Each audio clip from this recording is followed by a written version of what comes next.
شفقت والا کام کرے، اور شفقت وہیں ہوتی ہے جہاں کوئی غلطی ہوتی ہے، درگزر وہیں ہوتا ہے جہاں کوئی کوتاہی۔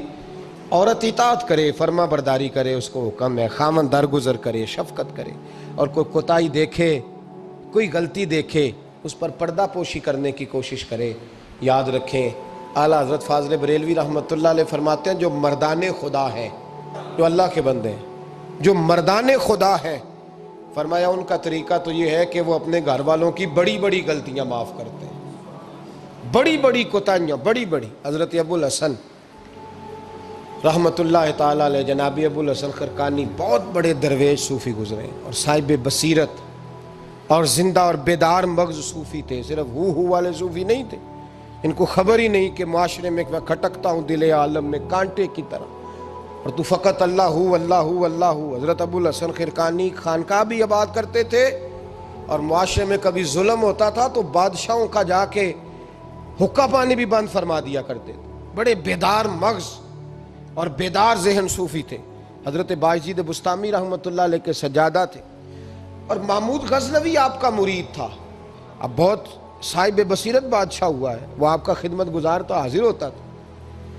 محمود غزنوی کہتے ہیں جب میں پہلے دن گیا تو بابا جی مجھے اٹھ کے نہیں ملے، بیٹھے بیٹھے سلام کیا، واپس آنے لگا تو مجھے چھوڑنے آئے میری سواری تک، تو میں نے کہا حضرت جی جب آیا تھا تو پوچھا بھی نہیں اور اب چھوڑنے آ گئے؟ تو فرمانے لگے جب تو آیا تھا تیرے اندر تکبر تھا، تو کہتا تھا مولوی بادشاہوں کو اٹھ کے ملتے ہیں اس لیے نہیں ملا، اور اب تو سوچ رہا ہے کہ نہیں سارے مولوی ایک طرح کے نہیں ہوتے، اس لیے میں تیری عزت دینا تیرے لیے ضروری سمجھا ہے، اس لیے تجھے چھوڑنے آیا ہوں۔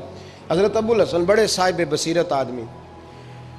ایک آدمی یمن سے آیا کئی 100 کلومیٹر کا سفر طے کر کے ملنے، اس نے دروازے پہ دستک دی، حضرت کے گھر کے دروازے، بادشاہ کے پیر ہیں۔ اندر سے بی بی صاحبہ بولی کون ہے دروازے پہ؟ فرمایا میں یمن سے آیا ہوں یا مصر سے آیا ہوں، بڑی دور سے ملاقات کرنی ہے۔ حضرت صاحب کدھر ہیں؟ تو بی بی کہنے لگی تجھے بھی کوئی کام نہیں جس طرح اسے کوئی کام نہیں، تو بھی فارغ ہے اس کی طرح، بس یہی اللہ ہو اللہ ہو، یہی ڈیوٹی ہے تیری بھی۔ میں نے کہا یار اتنا بڑا صوفی اور گھر میں اس کا کیا حال ہے، وہ بات کرنے والی؟ تو میں نے کہا جناب حضرت کدھر ہیں؟ تو کہنے لگی وہ کوئی جنگل میں بیٹھا اللہ اللہ کر رہا ہوگا، نہ بچوں کی فکر نہ گھر بار کی فکر، مسئلوں سے بھی پیٹ بھرتے ہیں کبھی، ادھر بیٹھا ہوگا، جا ملنا ہے تو تو بھی چلا جا، دوبارہ دروازے پہ دستک نہ دینا خبردار۔ کہتے ہیں میرے وہ جو میں ایک ذائچہ بنا کے آیا تھا نا اللہ کے ولی کا، وہ میرا سارا ہی ٹوٹ گیا۔ میں نے کہا کچھ نہیں حال، جس کا گھر حال نہیں تو باہر کیا ہوگا، اندر ہی کوئی طبیعت نہیں۔ لوگ فٹافٹ اعتراض کرتے ہیں، کہتے ہیں صاحب فلاں بندے کو نہیں صحیح کر سکے تو، حالانکہ یہ بات اور ہے، یہ پہلو اور ہے۔ نوح علیہ السلام کی بیوی اگر کافر رہ جائے، بیٹا اگر غیر مسلم رہ جائے تو یہ حکمت الہی ہوتی ہے، یہ اللہ پاک کی حکمت ہوتی ہے، حکمت ہوتی ہے، اس میں پیغمبر کی تبلیغ میں کوئی اعتراض نہیں کیا جا سکتا۔ اس نے کہا جنگل میں ہوں گے تو بھی چلا جا۔ کہتے ہیں وہ جو میرے ذہن میں ان کا زاویہ تھا، وہ جو ایک شخصیت کا روپ میں بنا کے وہ تو نکل گیا، لیکن میں نے کہا چل اتنی دور سے آیا ہوں بابے سے میل ہی لیتا ہوں، شام ہو گئی ہے رات بھی رہنا ہے۔ کہتے ہیں میں نے جنگل کی طرف منہ کیا تو حضرت جنگل سے آ رہے تھے اور شیر پہ بیٹھے ہوئے تھے، شیر پہ بیٹھے تھے۔ فرماتے ہیں پھر میرے دل میں خیال آیا، میں نے کہا بی بی قابو آتی نہیں اور شیر کو قابو کیا ہوا ہے۔ پھر وسوسہ آیا اتقوا فراست المومن فإنه ينظر بنور اللہ، رواہ ترمذی او کما قال صلی اللہ علیہ وسلم۔ اللہ کے رسول فرماتے ہیں مومن کی فراست قلبی سے ڈرو، وہ تو اللہ کے نور سے دیکھا کرتا ہے، اللہ کے دیے ہوئے نور سے دیکھتا ہے۔ اللہ اکبر۔ جب یہ بات سنی نا، اس نے کہتے میں نے دل میں سوچی تو حضرت میرے دل کی بات جان گئے اور فرمانے لگے او بھائی، کہتے میں نے کوئی حال بتایا نہیں، خود ہی فرمانے لگے میاں اس کے اندر صرف ایک ہی غلطی ہے کہ وہ زبان کی ٹھیک نہیں، بستر کی بڑی پاک ہے، نظر کی بڑی پاک ہے، کردار کی بڑی اچھی ہے، میرے بچوں کو پالتی ہے، بس زبان کی ذرا ٹھیک نہیں۔ اور فرمانے لگے میں اس نتیجے پہ پہنچا ہوں اگر میں نے اسے نکال دیا تو اور کوئی رکھے گا نہیں، بیچاری زندگی ساری پریشانی میں گزار دے گی، اور پھر اگلے لفظ کہے تو حد ہو گئی۔ فرمانے لگے میں اس بد زبان سے حسن سلوک کرتا ہوں، اللہ نے یہ بے زبان مخلوق میری فرما بردار بنا دی ہے۔ فرمایا یہ میرے وظیفوں چلوں عبادتوں سے نہیں آیا شعر، یہ اس بد زبان سے حسن سلوک کرتا ہوں تو رب نے یہ بے زبان مخلوق میری۔ اب یہ گنجائش، یہ حکم خامند کے لیے ہے، یہ تقریر سن کے بی بی نہ کہہ دے کہ میں نے بد زبان ہونا ہے تو آپ فرما برداری کریں میری، تو یہ جس کے لیے بات ہو اسی تک رہے۔ خامند کو حکم ہے کہ اگر کوئی کوتاہی ہے تو اس کوتاہی کی پردہ پوشی کرے۔ گھر جو ہوتا ہے نا، گھر کچھ چیزیں اجازت نہیں دے رہی میری کہ میں کچھ اور بات آپ سے کروں، کچھ آپ کو نیند بھی آ رہی ہے۔ دیکھیں پورا وجود سلامت ہو اور اندر روح نہ ہو تو بندہ زندہ رہ سکتا ہے؟ جڑے نہیں بولے انہیں رہ لینا میرا خیال۔ وجود ہو سارا سلامت ہے لیکن روح سلامت، بندہ بچ جائے گا؟ بولے نا یار، جنہیں نیند آ رہی ہو بولو، نہیں نہ رہ سکتا۔ پورے گھر میں ہر شے ہو، ذمہ داری سے بات کر رہا ہوں، پورے گھر میں ہر شے موجود ہو، اگر گھر میں دین نہ ہو تو گھر چلتا نہیں چل سکتا۔ جس گھر میں نماز نہ ہو وہ گھر نہیں چلتا، جس میں قرآن پاک نہ ہو وہ گھر، اس لیے کہ دین روح ہے۔ دین اگر گھر میں دین نہیں تو گھر چل سکتا؟ سن لے حدیث پاک ترمذی شریف کی، نبی کریم علیہ الصلاۃ والسلام، یہ بھی حق ہے، یہ آخری بات اس عنوان پہ سنیں، یہ حق آخری ہے، اس کو بھی سمجھیں۔ ترمذی شریف میں نبی پاک علیہ السلام نے فرمایا، دعا دی حضور نے، نبی پاک فرماتے ہیں اللہ اس بی بی کو جزائے خیر دے، اللہ اس پہ رحم فرمائے جو سویرے اپنے خامند کو نماز کے لیے جگاتی ہے اور اگر نہ اٹھے تو پانی ڈال کے جگاتی ہے، اور فرمایا اللہ اس خامند پر رحم کرے جو سویرے اپنی بیوی کو نماز کے لیے جگاتا ہے اور اگر نہ اٹھے تو پانی ڈال کے جگاتا ہے، رحم کرے۔ سب سے زیادہ حق میاں بیوی کا ایک دوسرے کا ساتھی ہے کہ انہیں دیندار بنائے۔ دین کی جس بات کا خامند کو پتہ ہے، اعلیٰ حضرت نے لکھا ہے کہ خامند کی ذمہ داری ہے بیوی کو تعلیم دینا، یہ اس کی ڈیوٹی ہے پردے کا پابند کرانا، اس کی ذمہ داری ہے کہ اسے قرآن و سنت کے جو احکام پتہ ہے اپنی بیوی کو سکھائے، اس کو بتلائے، اس کو سمجھائے، ذمہ داری ہے اس کی۔ فرمایا اللہ اس پہ رحم کرے، ذمہ داری ہے، ایک دوسرے کو مذہب سے آشنا کریں، پیار کے ساتھ محبت کے ساتھ قائل کریں۔ خامند بڑی باتوں میں روٹھ جاتا ہے، اگر کبھی اس بات پہ بھی روٹھ جائے کہ آج نہیں روٹی کھانی تیرے ہاتھ کی، انہیں نماز ہی نہیں پڑھی تو آج نہیں میں نے تیرے ساتھ کوئی بات کرنی اس لیے کہ تیری آواز گلی میں نے سنائی دی ہے مجھے، تو خامند کو چاہیے کہ اسے دینداری سکھائے۔ عورت کو بھی چاہیے کہ وہ کہے صاحب تھوڑی روٹی کھا لینی ہے لیکن مہربانی کریں حلال رزق لے کے آئیں، مجھے زیادہ کپڑوں کی ضرورت نہیں، میں پرانے پہ گزارا کر لوں گی لیکن میرے بچوں کے حلق سے ہرا نہیں گزرنا چاہیے کہ دینداری ایک دوسرے کو سکھائیں، ایک دوسرے کو۔ حضرت سلطان باہو کا نام تو سنا ہوگا آپ حضرات نے، الحمدللہ کافی لوگوں نے سنا ہوگا۔ حضرت سلطان باہو رحمۃ اللہ علیہ کے جو والد تھے ان کا نام تھا حضرت بازید، جاگیردار تھے، دنیا دار تھے، بہت بڑے مالدار تھے۔ فرماتے مذہب کی طرف میرا رجحان نہیں تھا، چوتھی شادی کی بی بی راستی کے ساتھ۔ بی بی صاحبہ بڑی نیک تھی، بی بی صاحبہ کہتی ہیں میرا دل کرتا تھا میرا خامد بھی نمازی ہو جائے، اور عام دنیا دار نہیں تھے، 7 جاگیروں کے مالک تھے۔ بڑا مشکل ہوتا ہے، پیران نظام کے آستانوں پہ غریب لوگ رہ گئے، جڑا 4 جماعتاں پڑھ جائے یا پیسے آ جائیں انہوں نے تو کسی پیر دی لوڑ ہی کوئی نہیں، اور اگر بندہ مالدار ہو تو کئی پیر ہو دے آپ مرید ہوندے نے، وہ کہتے ہیں مینوں آپ کنے پیر سلوٹ کر دیں۔ ایک صاحب نے میری ایک دفعہ افطاری کی تو کہنے لگے آپ کی افطاری ہے، اس جگہ ایک اجتماع سے میں نے بیان بھی کرنا تھا، تو واپسی پہ ان کے ہاں انہوں نے مجھے فوٹویں دکھانی شروع کر دی۔ اب یہ بھی ایک مسئلہ ہے نا، کیا کہتے ہیں اس کو، سیلفی جی، بڑے بڑے سیانے بندے ساری دیہڑی یہی کام کر دے رہے ہیں اور کم ہی کوئی نہیں سرے، تو وہ مجھے تصویریں دکھانے لگے، اے پیر صاحب دی بھی میں دعوت کیتی، اے پیر صاحب دی بھی میں دعوت کیتی، اے پیر صاحب دی بھی میں دعوت کیتی، اے پیر صاحب دی بھی میں دعوت، 14-15 پیر مجھے گنوا دیے۔ تو کھانے تو بعد مینوں کہن لگے کہ تسی دوبارہ کدو آؤ گے؟ میں کہا جدو تسی 200 بندے ہو میرا بھی نام دس لو گے ادو آ جائیں گے۔ اب مالدار آدمی ہے نا، تو اب بعد میں مجھے ایک دو دفعہ انہوں نے فون کیا، میں کیا وہ بڑے بڑے پیران دی اس لسٹ وچ میں اپنا نام نہیں شامل کرانا چاہتا، میں نے تو نہ چھوٹے چھوٹے جی رہن دے بھائی، ہم بچتے ہیں اس کام سے، بچتے ہیں ایسے آدمی سے۔ وہ کسی درویش نے کہا تھا جس کی ہر بات میں پوشیدہ ہو نشتر کی چبھن، ایسے ہر صاحب احسان سے ڈر لگتا ہے، بچنا چاہیے۔ تو مالداروں کے تو آپ بڑے مرید ہوتے ہیں، کئی پیر حاضریاں دیتے پھرتے ہیں، کہیں مولوی دست نگر ہوتے ہیں، معاذ اللہ، اللہ خودداری اور عزت نفس عطا کرے، آمین تو کہہ دیجئے، دینداری کے اللہ توفیق عطا فرمائے۔ تو بہت بڑے جاگیردار تھے حضرت سلطان باؤ رحمۃ اللہ علیہ کے والد۔ بی بی شیبہ کہتی ہے نمازی بنانا تھا خاوند کو۔ کس کو؟ کس نے؟ بولے کس نے نمازی بنانا ہے؟ اور بیوی کو کس نے بنانا ہے؟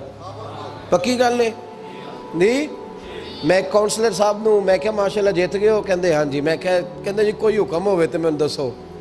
میں کہ حکم ہے کہ تسی اپنے ہلکے دے بندیاں دی ڈیوٹی لانی، کیڑا کیڑا نماز حاضری لانی ہے، کیڑا کیڑا نماز پڑھنا ہوندا ہے تے کیڑا کیڑا نہیں ہوندا۔ کہنے لگے بڑے سیانے نکلے ہو، پہلا مینوں ہی وسیتے واڑ چھڑیا جی، میں جاؤں گا تے دوجیاں دی حاضری لاؤں گا نا۔ تو خاوند نمازی بنائے گا بیوی کو تو اس سے پہلے خود بنے گا تو بنائے گا نا جی۔ جی تو اگر خاوند کہہ دے تو پڑھیا کر، میرے پیچھے نہ لگی تو کتنی جنی کو تو پڑھنی اونی میں پڑھنی ہے نا۔ تو میں آج میں ایک دوست کو کہہ رہا تھا بچے وہ کام نہیں کرتے جو آپ کہتے ہیں، اور میں نے جمعے میں بھی کہا تھا بچے وہ کرتے ہیں جو ہمارا عمل دیکھ کے بچے چلتے ہیں، صرف بات پہ عمل نہیں کرتے۔ بی بی راستی کہتی ہے میں نے ٹھان لی کہ میں نے اس جگیردار کو، وڈیرے کو، اس موٹے بڑے چودھری کو میں نے نمازی بنانا اور بنا کے دکھانا ہے نمازی۔ بی بی صاحبہ کہتی ہیں کہ وہ جس خاتون کی بھی باری ہوتی تھی، 4 بیویاں ہوتی تھیں، وہ اس کا حق ادا کرتے تو بعد میں اپنی خوابگاہ میں جا کے آرام کرتے۔ ان کا جو خادم تھا ملازم، وہ رات کو دودھ کا پیالہ انہیں دینے جاتا تھا، سونے سے پہلے ان کے پاس دودھ کا پیالہ پہنچتا تھا۔ تو بی بی صاحبہ کہتی ہیں میں نے رات کو ملازم سے کہا دودھ دینے تو نہیں جائے گا، میں جاؤں گی۔ کہ میں آدھی رات کو دودھ کا پیالہ لے کے حاضر ہوئی۔ تو کیسے آئی؟ میں نے کہا بی بی ہوں، آ گئی ہوں، تو اب مہربانی کریں۔ میں نے کہا اگر اجازت دیں تو آپ کے پیر نہ دبا دوں؟ چل دبا دے۔ بی بی کہتی ہیں پیر دباتے دباتے میں نے کہا اگر اجازت دیں تو صبح نماز کے لیے جگا دوں؟ یہ نماز کی تبلیغ ہو رہی ہے۔ تو بابا جی پتہ کیا کہتے ہیں حضرت بازید؟ کہنے لگے تو مجھے جانتی نہیں، خبردار مجھے تبلیغ کرنے کی کوشش کی، اس گھر میں رہنا ہے تو سانس اونچا نہ لینا، پتہ ہے تو کس کے ساتھ بھی آئی، خبردار۔ کہتے میں چپ کر کے آ گئی۔ اگلے دن پھر دودھ لے کے پہنچ گئی تو انہوں نے آنکھ کھول کے دیکھا میری طرف، پھر آ گئی ہے۔ میں نے کہا میرے خاوند ہیں، میرے سر کے تاج ہیں، پیر دبا دوں؟ کہ دبا دو۔ کہتے ہیں میں نے 10 منٹ پیر دبائے تو میں نے کہا اگر جان کی امان پاؤں تو فجر میں جگا دوں؟ میں نے جلال فرمایا۔ کہنے لگے تجھے کہا تھا نا کہ مجھے کسی کا مشورہ قبول نہیں، تو کون ہوتی ہے مجھے بات کرنے والی، چل دوڑ جا۔ بی بی صاحبہ کہتی ہیں میں 10 دن جاتی رہی۔ کتنے دن؟ انہوں نے سختی بھی کی، برا بھلا بھی کہا، اور کئی دن یہ بھی کہا کہ کل آئی تو پھر یاد رکھنا۔ کہتی ہیں 10ویں دن میں گئی تو حضرت بازید کہتے ہیں میرے دل میں خیال آیا یہ جان چھوڑنے والی نہیں، یہ باز نہیں آئے گی، اور چلو ہے بھی تو میری بیوی، غلط بات بھی کوئی نہیں کر رہی، کہہ بھی نماز کر رہی ہے۔ کہنے لگے اگر میں سویرے اٹھ جاؤں تو پھر دوبارہ تو نہیں آئے گی، تو دوبارہ تو نہیں آئے گی۔ یہ دیکھیں میاں بیوی کا آپس میں رشتہ، سویرے اگر میں اٹھ جاؤں نماز کے لیے تیرے کہنے پہ تو میری جان چھوڑ دے گی تو؟ بی بی صاحبہ کہنے لگی میں دوبارہ نہیں آؤں گی، آپ مہربانی کریں سویرے اٹھ جائیں۔ کہنے لگے چل تو میری بیوی ہے، ایک بار مان لیتا ہوں تیری بات، سویرے جگا دینا۔ بی بی راستی کہتی ہے میں پہلے سو کے اٹھا کرتی تھی، وہ رات میں سوئی نہیں، کہتی ہے میں ساری رات رو کے گزار دی، ساری رات، اور بیدار رہ کے گزار دی۔ سویرے فجر کے وقت پانی گرم کیا، بغل میں مصلی لیا، خامد کو بیدار کیا، وضو کرایا، اور کہتی ہیں جب وہ اللہ اکبر کہہ کے سنتوں کی نیت باندھی تو میرے اس طرح آنسو گرے جیسے سیلاب آتا ہے اور دریا کا بند ٹوٹتا ہے، اور میں نے رو کے کہا مولا میرے اختیار میں یہیں تک تھا، میں مسلح پہ کھڑا کر سکتی ہوں، میں دل تو نہیں نہ بدل سکتی، وہ تیرے قبضے میں ہے، مقلب القلوب ہے، فضل کار، اس کا دل بدل دے۔ فرماتی ہیں میں روتی رہی، 2 رکعتیں پڑھ کے میری طرف دیکھا تو فرضوں کی نیت باندھ لی، اور 2 فرض پڑھ کے پھر میری طرف دیکھا، کہنے لگے خبردار سویرے جگانے آئی تو۔ میں نے کہا جی نہیں جگاتی۔ میری طرف دیکھ کے کہنے لگے تو نہیں جگائے گی آج کے بعد میں تجھے نماز کے لیے جگایا کروں گا، میں تجھے جگاؤں گا۔ آپ فرمانے لگی وہ نمازی بن گئے، میں پہلے ہی نمازی تھی۔ جب ان 2 نمازیوں کا ملاپ ہوا تو اللہ نے سلطان باہو جیسا بیٹا عطا فرمایا، سلطان باہو جیسا بیٹا عطا فرمایا۔ میرے بھائی، میاں بیوی ایک دوسرے کو دیندار بنائیں گے، ایک دوسرے کو نمازی بنائیں گے، وہ ایک دوسرے پہ، اور کس طرح کا بڑا مشکل ہوتا ہے بیوی اپنے خاوند کی تعریف کرے، مشکل ہوتی ہے۔ اعلیٰ حضرت فاضل بریلوی رحمت اللہ تعالیٰ علیہ کی زوجہ، ان کا طریقہ یہ تھا کہ وہ اتنی شناسہ ہو گئی تھی، اعلیٰ حضرت لکھتے تھے تو وہ واقف ہو گئی تھی، وہ کتاب کا اعلیٰ حضرت فرماتے تو وہی کتاب اٹھا کے زوجہ لاتی۔ اس زمانے میں قلم بنتے تھے اپنے ہاتھوں سے، لوگ چھری لے کے اس کے ساتھ قلم بنایا کرتے تھے، تو قلم بنا کے سیاہی رکھتی، کاغذ کئی دفعہ ڈانٹ دیتے، اعلیٰ حضرت کئی دفعہ ڈانٹ دیتے، لیکن اماں جی سنتی۔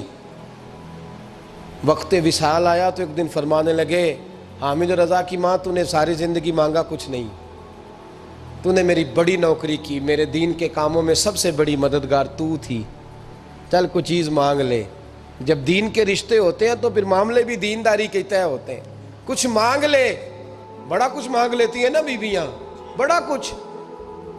اعلیٰ حضرت کی زوجہ کیا کہتی ہیں میں نے آپ کو صبح و شام دیکھا ہے، میں نے آپ کے دکھ سکھ دیکھے، خوشی غمی میں آپ کا رویہ دیکھا ہے، میں نے آپ کو ہمیشہ دیندار اور پرہیزگار پایا ہے، اگر مجھے کچھ دینا ہے تو ہاتھ اٹھا کے میری بخشش کی دعا کر دیں، اور اگر صبح قیامت مجھے ضرورت پڑی تو میری سفارش کر دیں گے۔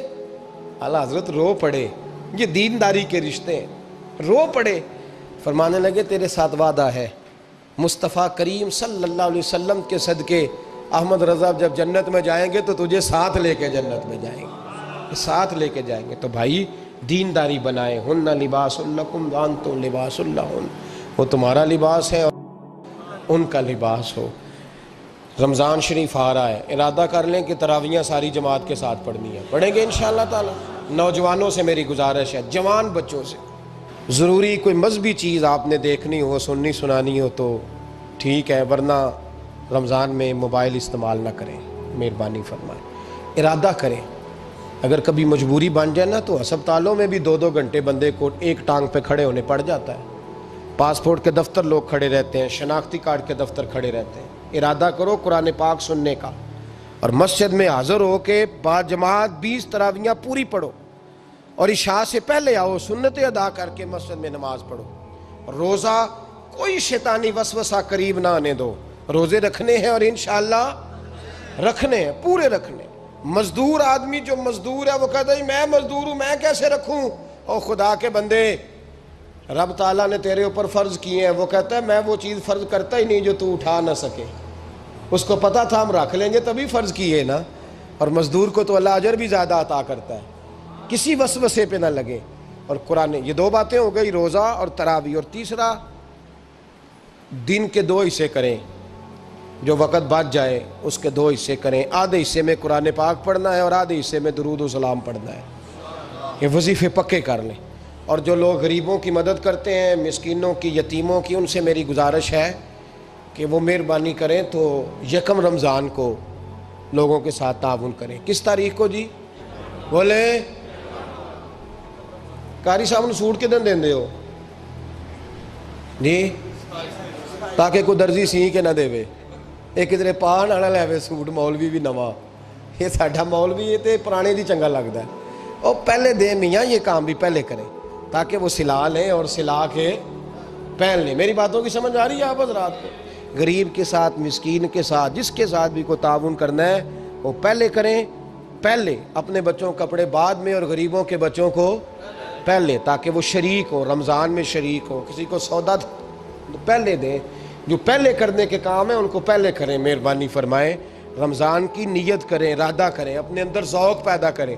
میں نے اپنے دوستوں کو کل سبق دیا ہے کہ کام مجبوری سے بھی ہو جاتا ہے اور شوق سے بھی، لیکن مجبوری سے کرنے سے مزہ نہیں آتا، شوق سے کریں تو مزہ ہی آ جاتا ہے، مزہ نہیں، مزہ ہی آ جاتا ہے۔